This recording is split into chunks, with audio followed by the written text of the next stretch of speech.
I want to talk to you about New Year's resolutions and why I don't make them anymore.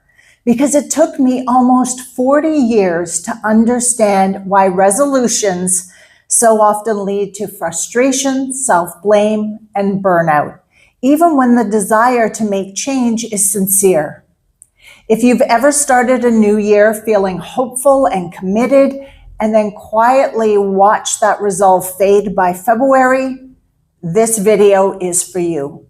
And if you do set New Year's resolutions, there's something essential you need to know, something almost no one talks about. And without it, the resolution doesn't fail because you failed.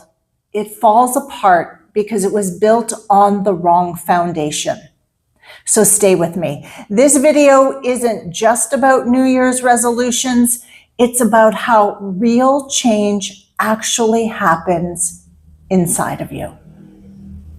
Hi, everyone. My name is Esther Bartkiw. For over 21 years, I have been helping people create changes that stick by aligning their beliefs with what they want. If you appreciate personal and spiritual growth content, please hit the like button and share this video with a friend. All right, let's get into it. I have not set a New Year's resolution in a very long time, and I am going to gently suggest that you don't either. Why? Because New Year's Eve and New Year's Day are not actually a new year. These holidays are a calendar event, not a biological, energetic, or natural reset. This date, January 1st, New Year's Eve and New Year's Day, was created by humans for calendars, accounting, and coordination, not for your nervous system, hormones, or for your soul.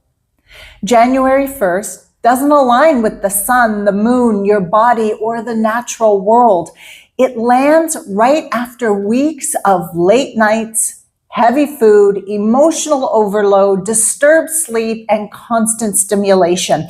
And yet this is the moment we tell ourselves to reinvent our entire lives, to eat perfectly, wake up early, be disciplined, motivated, and transformed. But your nervous system is exhausted. Your body is still recovering from the holidays. Your energy is at its lowest point of the year. And that's not growth. That's forcing change into a system that is depleted. And when we call that motivation, what we're really doing is overriding ourselves. And that is self-pressure dressed up as discipline. Winter is not the time to push. Winter is a metabolic slowdown. If you feel tired, unmotivated, foggy, uninspired right now after the holidays, your biology is working perfectly. This is the season your ancestors used to slow down, to rest, reflect, conserve energy.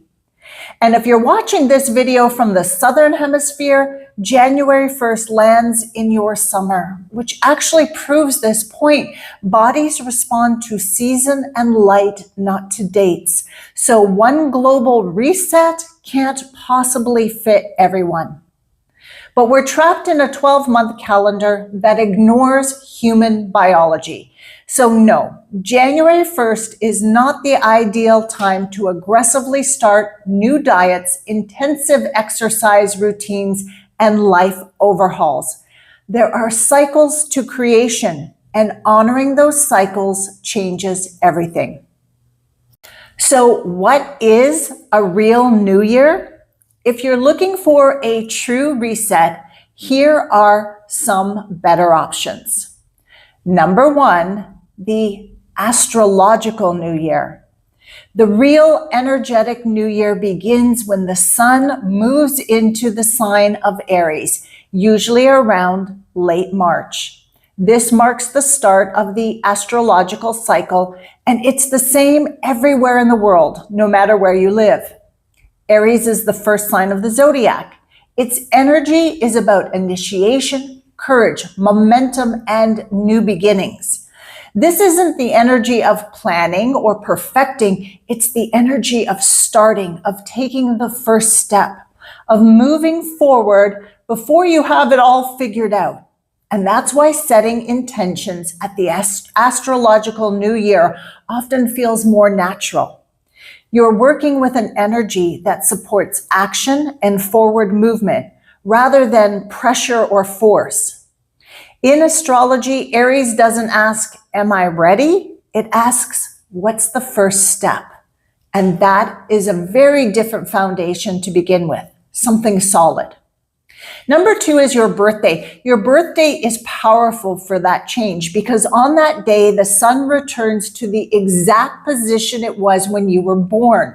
You've completed one full orbit around the sun, 365 days, and you're beginning another. This is a profound moment to set intentions and resolutions. There are also other cyclical new beginnings. Across cultures, humans have always marked multiple new years, not because one is better than the other, but because life moves in cycles, not in straight lines. For example, there's the Orthodox New Year and Chinese New Year. Both are tied to older systems of timekeeping, lunar cycles, solar movement, and seasonal awareness. They remind us that a beginning doesn't have to happen on January 1st to be meaningful. Then there are the equinoxes and solstices, natural turning points in the year. Equinoxes mark balance between light and dark. Solstice marks peaks and pauses, the longest or the shortest day of the year. These powerful moments are great for reflection, recalibration, and intention setting because nature itself is shifting. And then there's spring. Whenever spring occurs in your hemisphere, that energy supports fresh starts because energy is moving outward again. Growth is surging and feels available. Momentum returns. But here's the most important time to start something new. A real beginning is the day that you wake up and you say, "Today I am ready." There's no ceremony, no perfect timing, just your inner alignment. This is my personal favorite time to start something new. When I wake up and I hear my inner voice say, "I'm ready," or "Let's do it."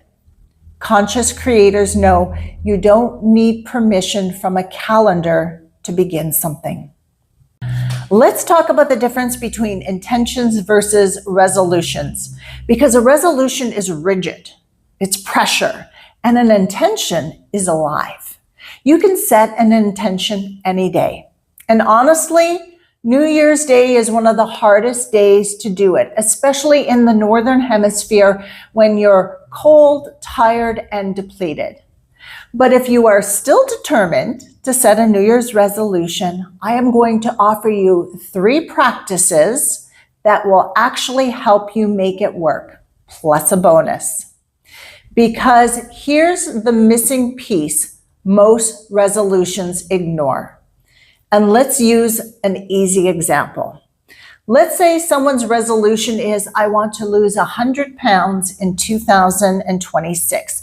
This is a great goal, truly, but here's the problem.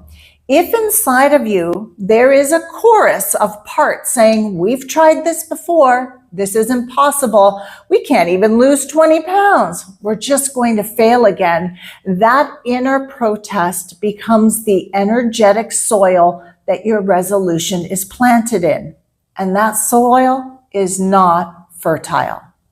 So here's step number 1, do the belief work.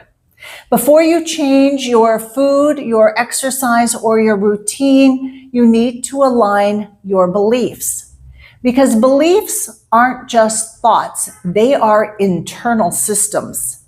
Beliefs are formed from past experiences and memories, repeating patterns and habits, nervous system responses, unexpressed emotion, and unresolved trauma. and from your self-identity. That's the story that you tell about who you are and what is possible for you. Beliefs also include unconscious agreements like, this is just how I am. Change is hard for me, or I always fall off track. So when you set your goal, you're not just setting an intention or a resolution, you're introducing it into an existing inner environment. And if that environment expects failure, resists change, or associates change with danger or deprivation, the goal will not stick. Not because you lack discipline, but because your system is trying to protect you. That's why belief work always comes first. When your inner world is aligned, change does not have to be forced. It is supported. Step number 2, live in the end. This is from Neville Goddard. Once your beliefs are being addressed, the next step is what Neville Goddard called living in the end. This isn't about pretending or forcing positive thinking. It is about identity. You bring to mind the version of you who has already achieved the goal that you want. And in this example, the you who has already lost the 100 pounds. And you notice in your vision who you are as you live already having achieved the goal. How do you move through the world? How do you walk? What do you eat? How do you carry yourself? What feels different in your body? What feels different in your confidence? What do you look like? What are you doing differently? Now, here's the part most people miss. You must drop into the feeling state of it. The image sets the direction. The feeling state is what actually attracts and organizes new behavior. When you feel yourself as the person who has already changed, you naturally begin to make different choices, not from discipline, but from alignment. So when it's January 2nd, it's cold, and someone offers you leftover Christmas cookies, you don't ask yourself, well, what should I do? You ask, what would the version of me who has already released 100 pounds do? And you choose from that place. That's manifesting, not as magic, but as identity-led change, living in the end. And step number 3, slow down to speed up. Going all in works for a very small number of people. For most, it leads to burnout, rebellion, or just collapse. And that's because sudden extreme change often feels unsafe to the nervous system. When your system senses threat, it pushes back, even if the goal is something that you consciously want. So instead, go slowly, sometimes painfully slowly, because slow change builds safety, and safety builds momentum. Neuroscience supports this idea that small, constant actions create new neural pathways in the brain without overwhelming the system. Now, this might look like gradually reducing soda intake instead of cutting it all out at once. Committing to a 5-minute walk every day instead of a full workout. Putting your trainers by the door as a daily cue to move your body, or moving your body gently indoors on a cold or snowy day. These steps may seem insignificant, but they're not. Every small kept promise builds inner trust. And inner trust is what allows change to last. When your system believes, I can do this, momentum follows naturally. And here's the bonus piece. Get in sync with the sun and the seasons. One of my favorite ways to start real, long-lasting change is to, of course, align your beliefs and sync your body with natural rhythms. The sun and the seasons, it's how we were designed to live a circadian lifestyle. And the simplest way to do that is with morning light at sunrise. You wake up at sunrise, you step outside. You don't actually have to see the sun because its light frequencies are in the sky. Face east, look up with naked eyes, which means no sunglasses, no glasses, no contacts. If you can, feel the bare ground under your feet, connecting to the earth at the same time. And don't check your screens first thing in the morning. Let your body and nervous system register the natural light before artificial light interferes. In winter, this is actually the best time to start this practice because the sun rises later. Your nervous system, hormones, metabolism, and circadian rhythm all benefit from this gentle alignment. Even just a few minutes, if you open a door or a window or step outside briefly, is enough to start building inner synchronization and alignment. Ideally, you want to spend as much time as possible outside in sunrise light to charge up your body. But as mentioned before, start slowly. Consistency over perfection is best. Now, there's more to living a circadian lifestyle, but it does start with sunrise, so start here. And this is exactly what we talked about at the beginning. Change isn't about forcing yourself to start something on January 1st because that pattern is embedded in the collective consciousness. Change starts with feeling ready, aligning your beliefs, holding a vision with emotion of you having achieved your goal, living in the end, and making change step by step while syncing your body with nature. And as you follow these steps, you move into greater alignment with what you are wanting to create. You lay the foundation for any resolution or intention to actually stick. So beautiful beings of light, choose the day and time that truly feels right for you to set an intention to create something new or begin a fresh chapter. It doesn't have to be January 1st. In fact, I encourage you to choose a day that honors your energy and your body. For me, on January 1st, I focus on nurturing myself and my body, not asking myself to jump through hoops or force achievement. Your new beginning should feel supported, aligned, and empowering, not pressured or exhausting. Pick the day that feels like your perfect reset, your alignment, great for your first step, an energy that will support you as you move forward. And if you feel ready to clear the inner beliefs that have been blocking your ability to create what you want, I can help. This is the work I have been doing for over 21 years. There is a link below with my session information. And if we haven't worked together before, send me an email prior to signing up. Let's have a conversation and figure out together what the right next step is for you.